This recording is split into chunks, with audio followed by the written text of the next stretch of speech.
Muy buenas, bienvenidos a todos y a todas una vez más a Pensar Plural. Muy bienvenidos a Cine Explosion, donde contamos con la colaboración, como habitualmente, de Daniel Gorostiza, David Caribe y de Phantom. Muy bienvenidos a los tres y muchas gracias por estar aquí.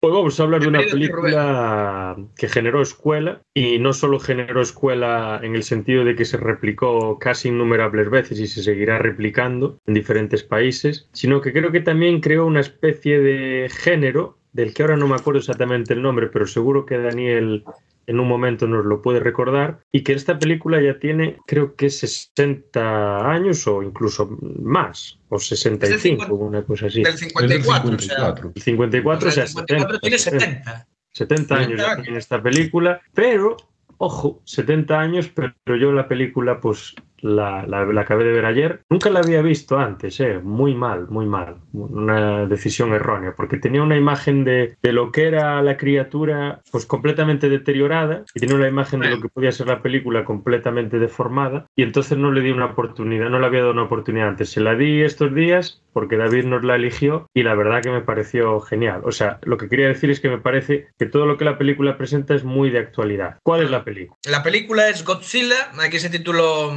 Japón bajo el terror del monstruo, de 1954, dirigida por el maestre archimaestre de lo que llamaríamos el género Keiju Eiga, Ishiro Honda, que fue un director magnífico. De hecho, fue el artífice de la primera King Kong contra Godzilla, que fue la tercera entrega de, si mal no recuerdo, vamos a confirmarlo, fue la tercera entrega de la saga Godzilla, King Kong contra Godzilla, que luego se ha popularizado con estas entregas de Legendary que han sacado recientemente y tal. Pero bueno, es interesante.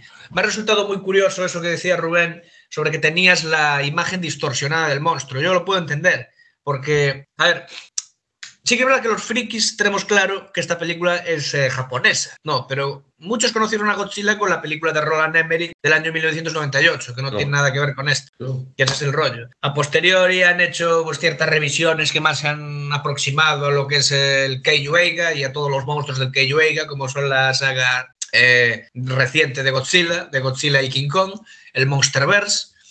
Pero la primera tiene un mensaje y un contenido que podríamos decir de corte social, ¿no? Es una película que surge un poco como una respuesta a la bomba de Hiroshima, ¿no? El tema es que mucha gente lo conoce por las versiones americanas, y a los americanos, como parece ser con muchas cosas japonesas, también les pasa con el anime, les pasa mucho con los videojuegos. No entienden a Godzilla ni a los kaijus, y entonces les pasa, como yo digo, con los animes. Ellos se quedan con los colorines y dejan atrás lo que es lo importante, que es la historia.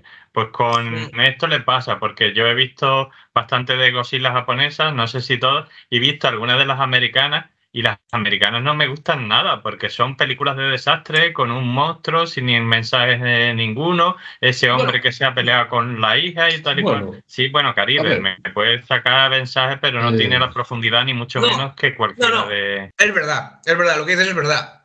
Ahora te dejo hablar de Phantom, voy a hacer un pequeño paréntesis. Sí que es verdad que hay dos o tres películas de Godzilla actuales, la de Gareth Edwards, el director de The Creator, es así, que se va a hacer cargo de la nueva Jurassic Park. Oye, esa yo creo que esa es interesante porque pone el monstruo en segundo plano y lo vemos todo desde la perspectiva del soldado, ¿no? Prácticamente. Y tiene escenas que son visualmente muy impactantes. O sea, ver el descenso de los soldados en paracaídas. Eso está muy bien. Eso está muy bien hasta que ves Godzilla Minus One, que el monstruo sale nada y menos, y dices tú, pedazo de película que me acabo de meter aquí sin venir yo ni a eso. Exacto, es que, a ver, esa película...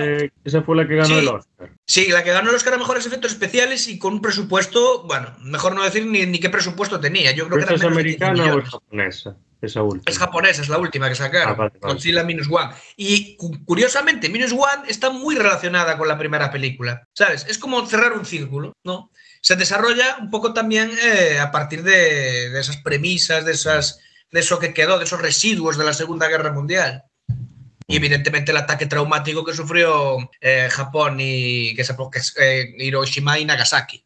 Y de hecho, ves que en esa película todos los japoneses colaboran y tal, y un poco también hacen ese guiño a que, bueno, durante la Segunda Guerra Mundial hubo muchos soldados kamikazes, pero a partir de ahora ya no va a haber más. Eso es emocionante. Como es también lo de esta primera película, yo creo. Que, ojo, ahí, bueno, mejor hablad vosotros, luego ya iré poco a poco, que si no me tiro dos. Yo quería puntualizar de la del 98, que hay que tomarla como una película estilo Independence Day, ¿no? Palomitera, entretenida, ¿no? Destrucción urbana, caos. Tiene Jan Reno, por ejemplo, por ahí. Yo la tenía VHS, en una caja bastante chula. Yo también. Recuerdo el día que me la trajeron mis padres. No sé, pues yo a esa sí que le daría igual un 5, un 6, pero te entretiene cuando en su momento la viste. Hombre, al lado de esta, es que la del 54 es muy buena, ya tiene un comienzo. Claro, yo creo que en esta película, si Godzilla no estuviese en la película, no pasaría nada. Podría ser otra cosa. No. Sí. La del 54, me refiero. O sea, tú quitas a Godzilla y pones ahí a 4 platillos volantes, o pones ahí un tsunami, o un terremoto, o unas enfermedades, o pones lo que sea, y no pasaría nada. Lo importante es que esta película lo que hace es reflejar pues los terrores y todo a lo que se tiene que enfrentar a la gente después de estas grandes catástrofes, ¿no? Y creo que está un poco en línea, creo que lo comentamos hace mucho tiempo, cuando hacíamos los especiales de cine ufológico en los años 50 o terror en los 50 y demás. Con el tema de la Guerra Fría en Estados Unidos y con el tema de las películas de ovnis. Es un poco de, lo que puede llegar a ser el enemigo, los terrores que puede despertar y toda esta escalada nuclear y toda esta escalada bélica, pues lo que puede remover, ¿no? Porque mira, fijaos aquí, se tiran esas bombas y lo que se hace es despertar a un lagarto gigante que estaba descansando en las profundidades del mar, que no se sabe si hay más, no se sabe muy bien de dónde viene. A mí me parece que hay un tema un poco confuso también en la película, que es que al principio parece que dicen que este monstruo ha mutado por la radiación, pero luego dicen como que no, que ese monstruo lo único que pasó es que se movió por la radiación, porque estaba en un lugar y la causa de la radiación y la explosión pues hizo que en ese entorno no estuviese bien, que se tuviese que mover. Sí. Pero aún así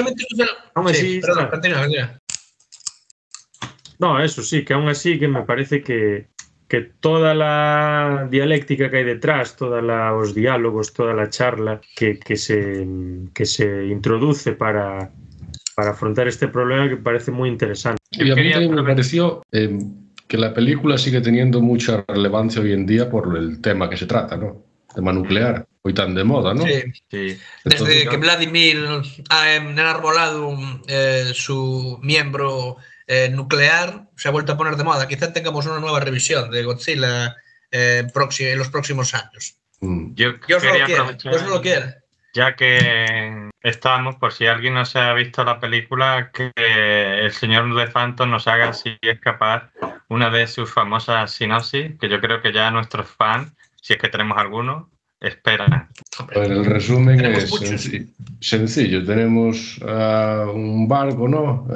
Y que vemos que hay una explosión en el océano, y a raíz de esa explosión no se sabe bien lo que sucede. El barco pues emite una señal de socorro y bueno, pues el barco se hunde y entonces pues la gente sigue la pista de lo que pasó ahí, ¿no? Se crea esa confusión hasta que se desvela que es una criatura, ¿no? El Godzilla. Sí, hay una cosa muy interesante, que es el tema de la arena, porque creo que descubren como unas huellas en ciertas partes de Japón, de esas zonas. Ellos están en Hiroshima, ¿no? ¿Dónde están exactamente? No me acuerdo exactamente dónde es la zona. Pero no tengo ni idea, no me acuerdo.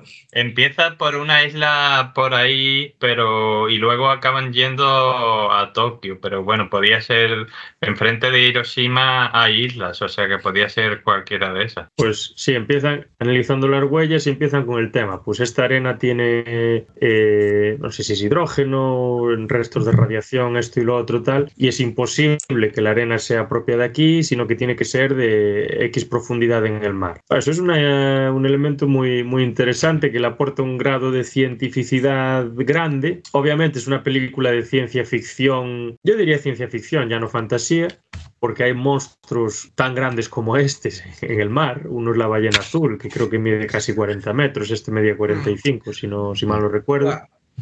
y eso le aporta un grado como de realismo muy interesante. Luego todos los científicos investigando y planteando como formas de solucionar el problema realistas, porque si nos fijamos en películas americanas de invasiones alienígenas como Independence Day o películas americanas de desastres naturales como podría ser Armageddon, que aunque a mí me puede gustar mucho, pues las soluciones que se aportan son completamente fantasiosas, ficticias. Pero son épicas, tío, lo del virus son épicas y las películas están muy bien las dos. Es muy de los 90. Innegable, que las películas son una maravilla, pero aquí vemos un enfoque mucho más realista, mucho menos ambicioso, que te dicen, bueno, pues vamos a solucionar el problema con los medios que tenemos, algo que es realizable de alguna manera. Están con el tendido eléctrico, luego piden a la gente que evacúe y todos estos temas que dices, bueno, es algo que dices, una capacidad de respuesta que es posible, y eso es lo que a mí me llama más, me gusta más. Eso es una cosa que se ha vuelto a traer a colación con el paso de los años. Ya no solo en esta última película que es Godzilla Minus One, que es como muy... Esa película tiene un carácter como mucho más de Spielberg, ¿no? Pero hay una que se llama Shin Godzilla, donde vemos la respuesta institucional de la administración al... Joder, las pipas me metieron por donde tenían que meter.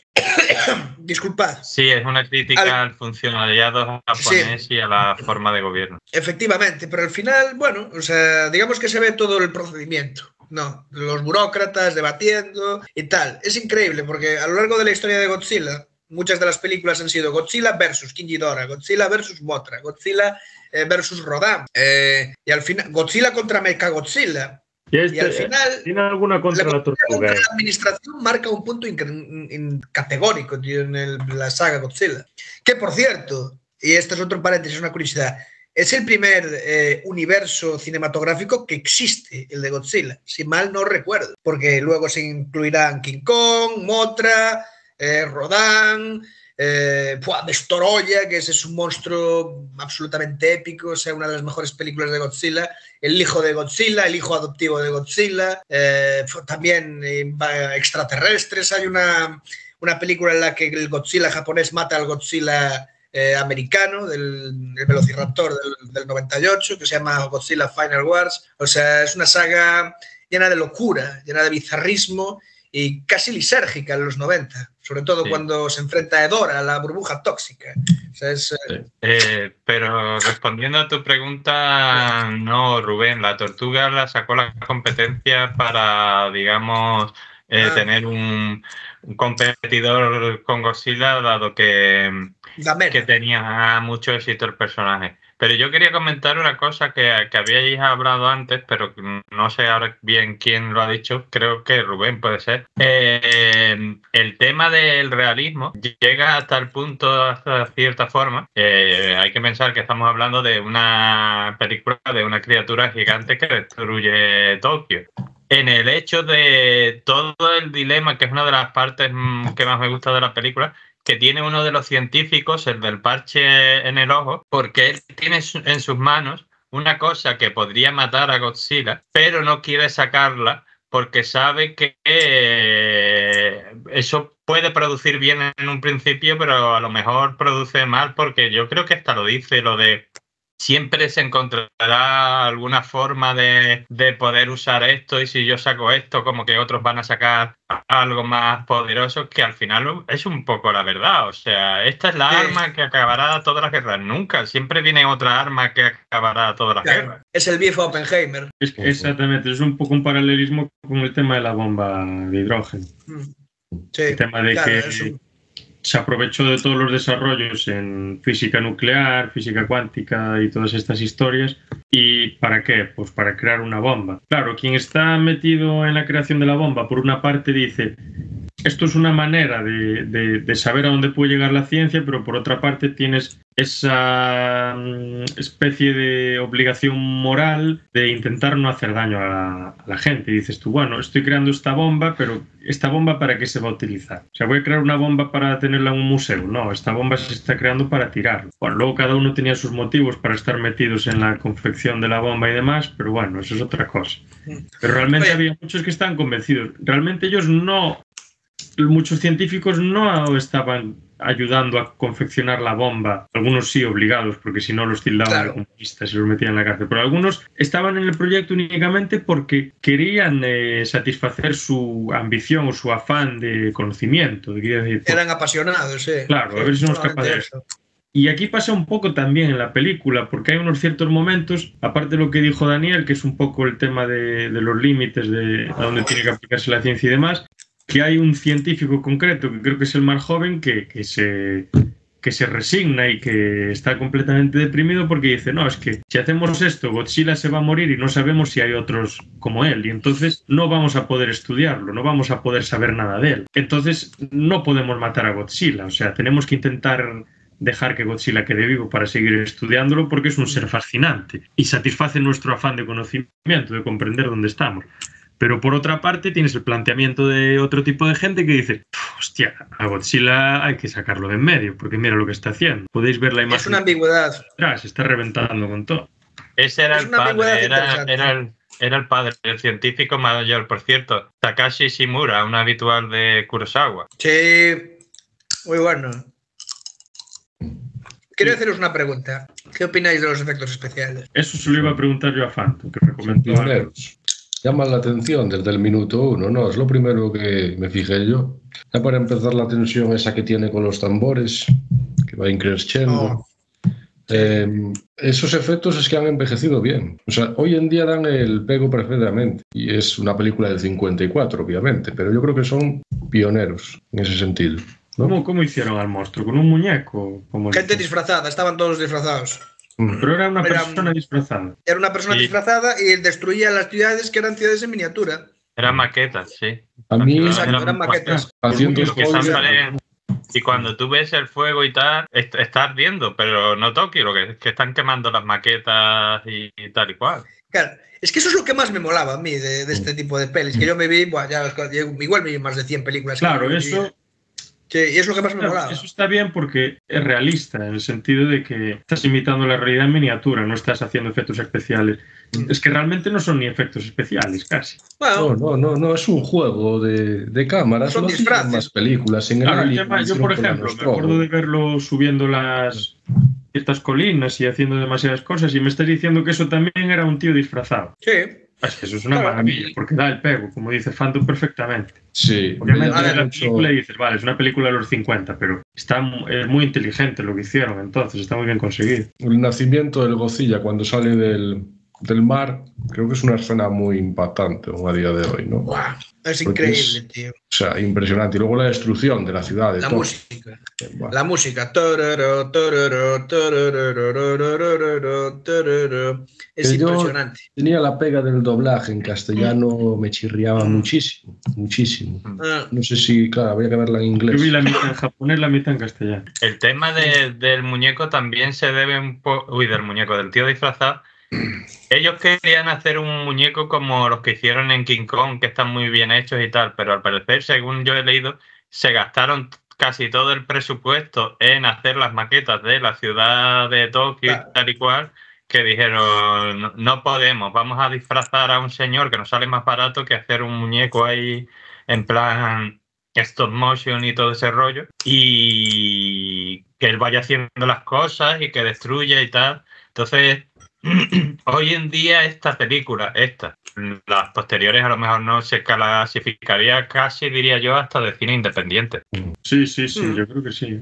Podría decirse que sí. Por cierto, otra curiosidad. Hay una versión de esta película que es un remontaje hecho en Estados Unidos, donde no se hace ningún tipo de referencia a la bomba de Hiroshima y todo se narra desde la perspectiva de un periodista americano que va hasta allí a dar la crónica de lo que está ocurriendo. Que es curioso, ¿no? Porque es un remontaje que no es exactamente la misma película, pero que complementa a la película anterior, ¿vale?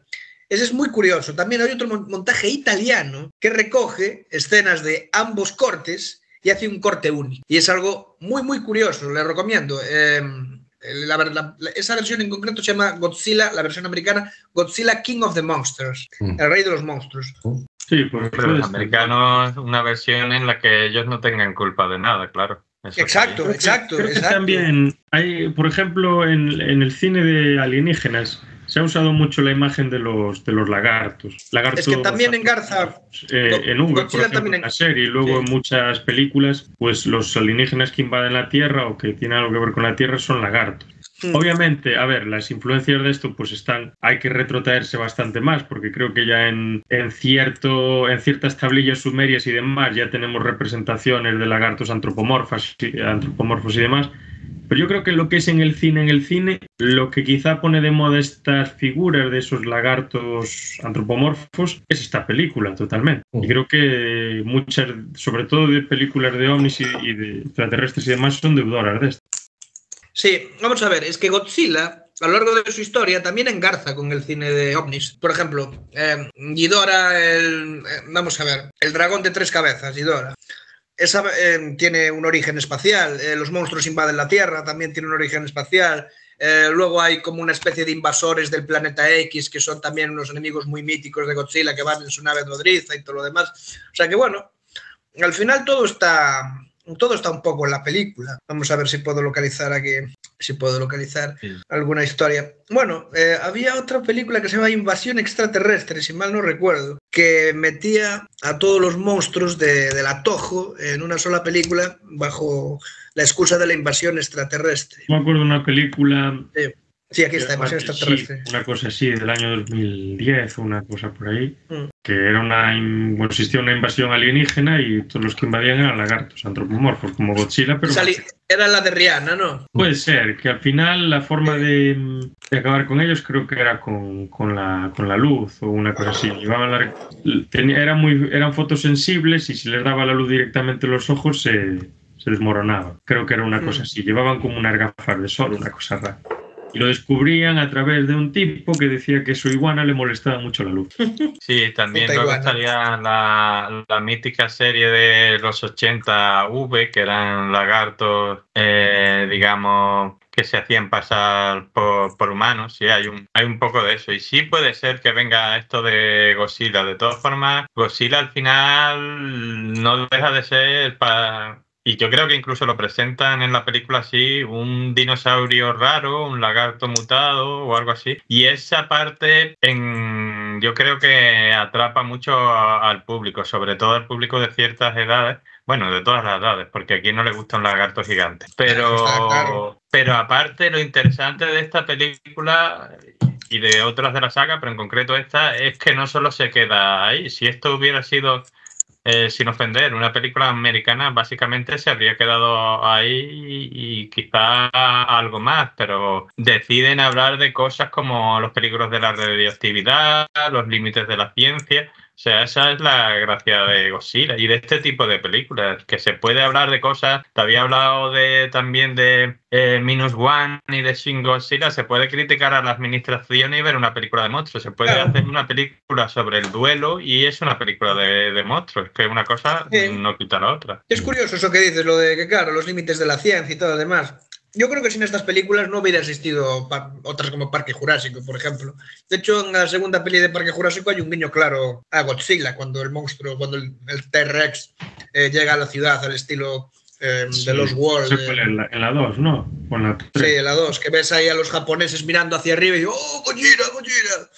A ver, hay un guiño clásico en Godzilla en una película de Tim Burton también, muy, muy conocida, que hablaremos de ella no dentro de mucho. Es que hay mucha gente a la que le gusta Godzilla. De hecho, el Thomas Pynchon, que es un autor que me encanta, siempre hace alguna coña con alguna peli de Godzilla en sus libros, incomprensibles y postmodernos, pero ahí está Godzilla en todos. O sea que ahí, por decir una frivolidad de las que le gusta al señor de Phantom, hay un programa de esos que solo se hacen en Japón, súper raros, que muy pintorescos, que porque estaba promocionando una película Guillermo del Toro, conocido amante de todos los frikis y bizarros, y lo llevan a una tienda de muñecos de la saga Godzilla, de todos los muñecos, los que ha dicho David y algunos más. Y entonces le dicen, elige uno y te lo regalamos. Y elige uno que no me acuerdo ahora cuál era. Y se lo regalan, y entonces creo que era Red King o algo así. Dice, y ahora después de esto me voy a poner a comprar. Y el tío se compró el resto de muñecos de Godzilla que no le habían regalado para tener la colección. Es que hay cada uno, hay muchas versiones de Godzilla. Está Space Godzilla, la versión malvada de Godzilla, Mecha Godzilla, está el Minilla, que es el hijo adoptivo de Godzilla, que es un asqueroso, tío, que es terrible, pero bueno. A mí me gusta mucho Destoroyah. O sea, Destoroyah es la película, Godzilla contra Destoroyah es la película más épica de Godzilla que he visto en mi vida. Es épica, o sea, os la recomiendo. Es dramática, es... ¡Buah! Es una experiencia cojonuda. ¿Cuál había dirigido Guillermo del Toro? Pacific Rim, ¿no? Pacific Rim, sí, que está muy basada en eso. Cierta relación con Godzilla también. Hombre, está súper basada. Es kaijus contra robots gigantes, que en japonés serían mechas. O sea, no puede haber una cosa más japonés que esa. Y aparte, una cosita solo. En la primera, porque luego en la segunda cambian los protagonistas. Los protagonistas son un americano blanco y una japonesa de Japón, o sea que no puede ser más meta todavía.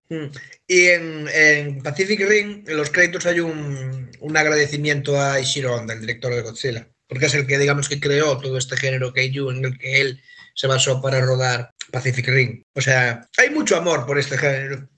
Yo incluso también, bueno, creo que es influencia más que de Godzilla en la película, al revés. La criatura del pantano, yo veo una cierta referencia en lo que es Godzilla. Creo que la criatura del pantano es anterior. La forma de cómo sale de las aguas, la forma de presentarse, así, la estética y demás, me guarda cierta relación, pero bueno, a lo mejor solo una casualidad. Es más, mira, Godzilla tiene tanta importancia que hasta ha influido en Vigo, en el alcalde de Vigo. Con la figura del Dinoseto y con su hijo. Ah, el Dinoseto. Y el Dinoseto Junior, tío. Dinoseto Junior. Dios mío.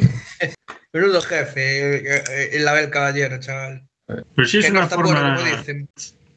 Eso es lo que decía antes. O sea, Godzilla al final en la película es una excusa para hablar de otras cosas. Y creo que... Yo no sé en el resto de las películas si Godzilla es inteligente o si tiene algún sistema moral, si tiene capacidad de pensar o conciencia o tal. Sí. A mí eso, solo viendo la primera, pues me generaría un poco de confusión. Igual no me convencería del todo, pero bueno. Para mí personalmente, por lo que he visto en la primera y demás, me parecería, entre comillas, un error, pero no sé, tendría que ver las demás para opinar. A ver, es que a partir de la segunda es muy olvidable, pero a partir de King Kong contra Godzilla es un descacharreo, eso es... A ver, hay muchas películas en las que Godzilla es el héroe de la historia, es el protector de la humanidad, y es una cosa que luego se repitió en las películas Claro, el protector, pero ves que en esta película de protector no tiene nada. Claro, un poco como Arnold en Terminator 1 al Arnold de Terminator 2.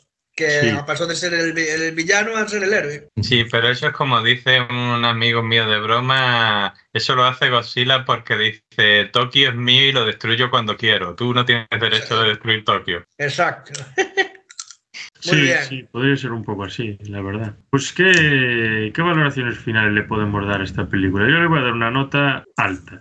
En Filming cuando la vi ayer, que la acabé, le dejé un 9 y creo que se lo merece bien. La verdad, me parece una película muy bien hecha, muy bien conseguidos los efectos. Todavía más sorprendido con lo que me acabáis de contar sobre quién estaba debajo de ese disfraz y cómo habían hecho las ciudades. Reflexiva totalmente, dónde están los límites de la ciencia, lo que puede generar la ambición humana por el control, por el poder o por incluso el conocimiento a veces. Y es una película lenta, pero bien llevada. O sea, no es una película lenta, pero no se hace pesada. Va despacio, pero tú quieres que las cosas vayan pasando, que te vayan contando las cosas, que te vayan explicando todo. Y entre comillas, dentro de lo que es la película, me parece también realista y eso para mí es muy positivo. Así que sí, yo le doy un 9, claramente. Yo le voy a dar un 10, tío. Yo le voy a dar un 10 porque es que es una de las pelis de mi vida. O sea, no quiero decir que sea mi peli favorita ni mucho menos, pero joder, o sea, Godzilla lleva en mi vida toda mi vida, valga la redundancia. Es una película que tú, aún a día de hoy, vas viendo que ha sido muy influyente, o sea, que ha sido una de las películas más influyentes de la historia, yo también diría, de la historia del fantástico. Entonces yo creo que solamente por eso ya estamos hablando de una obra seminal. Al ser una obra seminal, ya es algo que es un paradigma, o sea, no puede tener fallos o muchas cosas, pero quedan totalmente solapados por sus virtudes, a ver, que aparte, ya las hemos expuesto aquí. Entonces, siempre dices que Parque Jurásico, que es una de tus panaceas, claro. sí la tiene que estar ahí también. Claro, a ver, la primera de Parque Jurásico, luego evidentemente la cosa ya, va por otros derroteros, pero sí, o sea, a ver, yo evidentemente me crié con la Godzilla del 98, que está muy influenciada paradójicamente por Parque Jurásico, ¿no? Era la época de la dinomanía y todo lo demás, y entonces el lagarto era como un velociraptor gigante. Yo tengo un problema con esa película del 98 especialmente, porque en mi memoria esa película está mezclada con la película de Mario. ¿De Mario? Sí, porque salen también unos reptiles así gigantes. Hostia, y Mario yo sí, pobre, hostia. Entonces yo en mi cabeza tengo esas dos películas mezcladas. Hostia, a ver. Para que veáis los recuerdos pasadas que nos convirtieron a Yoshi, el de Super Mario, en un velociraptor a lo Parque Jurásico, pero con stop motion. O sea, la primera película de Super Mario es muy bizarra. De hecho, creo que deberíamos traerla al canal algún día.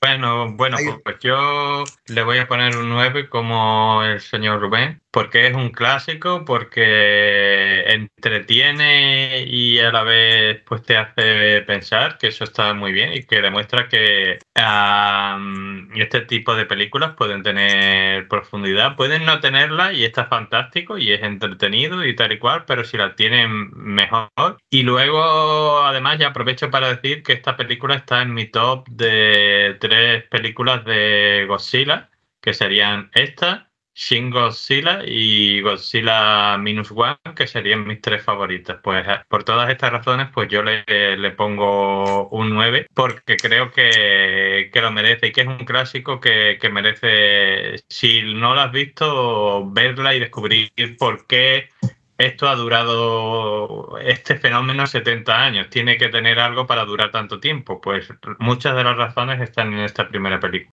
Casi 40 pelis a lo largo de 70 años. O sea, tiene casi 40 movidas. Creo que hasta algunas de estas películas, a lo mejor en 200, 300, 400 años, muchas de las películas que se están haciendo ahora sobre temas como estos van a ser parte de una suerte de folclore o se van a recoger en algunos registros o lo que sea, claro. Y va a pasar lo que nos pasó antes con historias mitológicas, ¿no? Yo creo que va a pasar eso en algún punto. Sí, como el capítulo de Futurama en el que Bender creía que Star Trek era una religión. Es un poco... Podría serlo perfectamente. O sea, tú coges las películas de Star Wars y puedes crear un corpus ideológico religioso perfectamente y completamente coherente, que no tiene nada que envidiar a prácticamente ninguna religión existente. Yo siempre diré, amigos... Desde un punto de vista mitológico, si las estructuras, incluso es más convincente que otras muchas.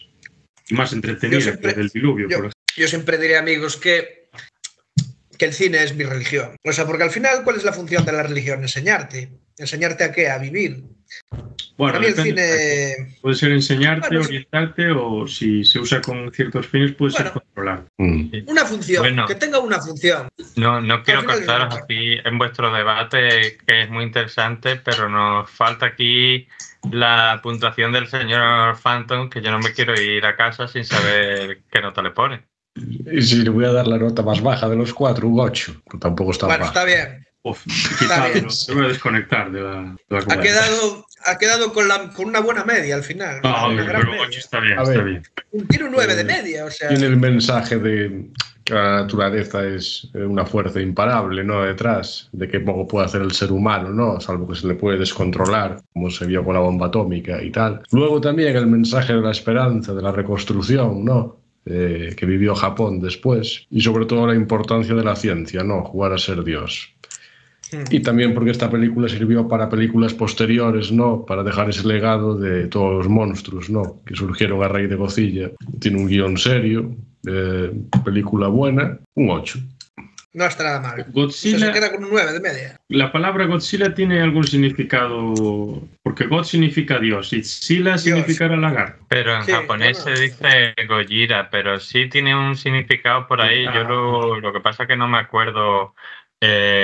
pero por ahí lo pones, si lo buscas en internet a ver si lo encuentro, pero en japonés se dice Gojira, no a ver por aquí significa ballena, acabo de mirar, ¿no? Hostia. Sí, podría ser tranquilamente, sí. Pero es eso, se refiere luego, lo que pasa es que la palabra a lo mejor en origen significaba ballena, pero luego la palabra ha pasado como con muchas cosas, que al final se ha relacionado con lo que es el monstruo en sí, pero sí. Sí, yo acabo de ver que significa ballena y que ese nombre se escogió para hacer referencia al tamaño, al poder y la estructura que tenía, que es como si fuese una ballena. Imaginaos una ballena de 50 metros. Tamaño, poder y estructura. La ballena es 28 metros, la más larga, ¿no? 30. Hay que tener en cuenta una cosa. Aprovecho, yo no soy experto en japonés, pero esto sí lo sé, que las palabras japonesas en muchos casos se construyen con otras palabras. Entonces pasa una cosa que tú no puedes hacer con ningún, creo yo, idioma occidental. Sí, el alemán sí. Bueno, pues a lo mejor con alemán, que claro, con una misma palabra puedes hablar de otras cosas sin cambiarle demasiado el sentido, porque todo eso, cuando estabas diciendo todo eso, me ha cuadrado a que, claro, ballena a lo mejor es unir la palabra de fuerza con la palabra de no sé qué, con la palabra... Claro, eso te sirve para ballena o para Godzilla. Sí, efectivamente. Pues nada, muchas gracias a los tres por este rato y nos vemos en la próxima.